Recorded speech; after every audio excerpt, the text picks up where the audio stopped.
मित्रों, एक बार क्या हुआ तो हमारे प्राइवेट स्कूल में, पब्लिक स्कूल में एक दरोगा साहब का एक लौता बेटा को लेकर के आए एडमिशन कराने के लिए। तो हम चौंक गए कि दरोगा साहब का बेटा है।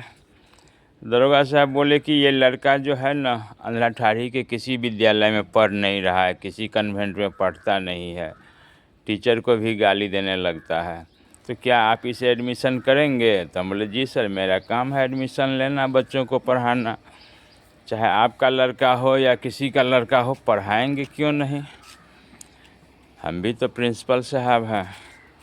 तो दरोगा साहब ने एडमिशन कराई बच्चे को। कल सुबह जब वह बच्चे पढ़ने के लिए आया तो बोला कि जे देखो, हम पढ़ेंगे नहीं, हम दरोगा का बेटा है।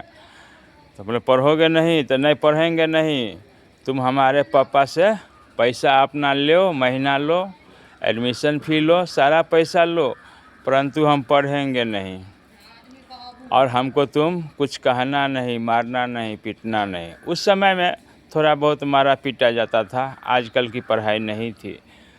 तो हमने क्या किए, तो अपना दिमाग लगाया कि हम भी तो एक प्रिंसिपल साहब हैं, मास्टर तो मास्टर दुनिया में होता ही है, लेकिन हम भी तो प्रिंसिपल साहब हैं। आया हुआ विद्यार्थी का एडमिशन हो गया, अब वो पढ़ेगा नहीं तो हमको पाप लिखेगा।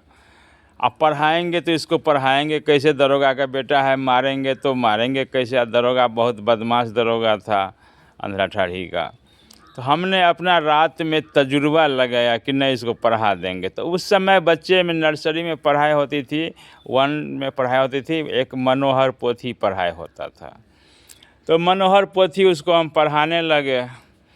पढ़ाते पढ़ाते हम बोले अ से अनार, आ से आम, ई से इमली, ई से ईख, ऐसे पढ़ाते पढ़ाते हम सीधे चले गए य से यमराज। हम बोले देखो, तुम दरोगा का बेटा हो ना, लेकिन तुम्हारे जैसे जैसे पापा जैसे जैसे हजारों दरोगा का बाप होता है यमराज। तो बोला ये यमलाद है, ये अमलाद। कल के इसके हाथ में क्या है? हम कल अमलाद के हाथ में फरथा है।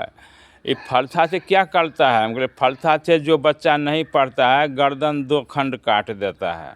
तो मेरा भी गर्दन काट देगा। हम बोले हाँ, तुमको क्या होता है, तुम्हारा पापा दरोगा है, तो ये दरोगा को भी गर्दन काट देता है, और दरोगा का ये बाप होता है, पापा होता है।